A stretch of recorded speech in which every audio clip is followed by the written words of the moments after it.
Rajni sir, मैं कहता हूं हिंदी भारत की सबसे ज्यादा बोली जाने वाली भाषा है। ये हम सबको जोड़ती है। सही कहा अमित जी, लेकिन क्या आपने कभी किसी तमिल माँ को अपने बच्चे को हिंदी में डांटते सुना है?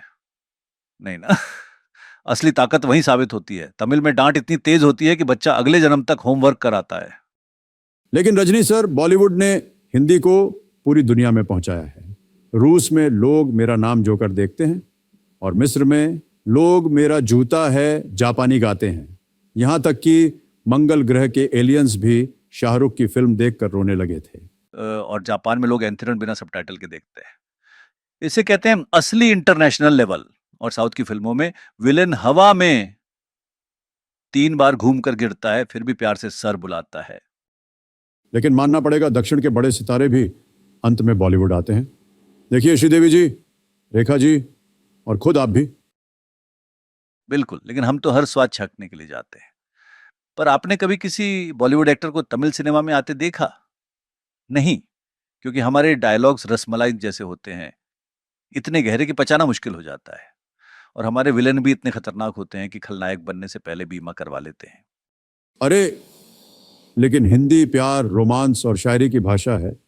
कोई भी प्रेम कहानी एक मोहब्बत भरे हिंदी डायलॉग के बिना अधूरी है।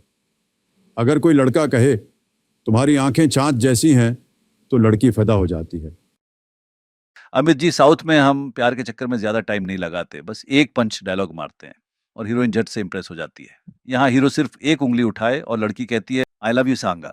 लेकिन मान लीजिए रजनी सर, जब आप माइंडेड हिंदी में कहते हैं तो एक अलग ही दम दिखता है। सही कहा। और जब आप कहते हैं डॉन को पकड़ना मुश्किल ही नहीं, नामुमकिन है, तो रोंगटे खड़े हो जाते हैं। और साउथ की फिल्मों में तो हीरो बिना देखे गोली चलाए और 3 विलेन गिर जाते हैं। आखिर में हम दोनों इस बात से सहमत हैं, भाषा नहीं, डायलॉग की ताकत मायने रखती है। बिल्कुल, चाहे कबालिदा हो या एंग्री यंग मैन, इसका जब तक स्टाइल जिंदा है ऑडियंस प्यार करती रहेगी। और जब तक हमारे जैसे सितारे हैं, चाय गर्म रहेगी और विलेन डरता रहेगा। चाहे वह हिंदी हो, तमिल हो या कोई और भाषा, स्टाइल जरूरी है।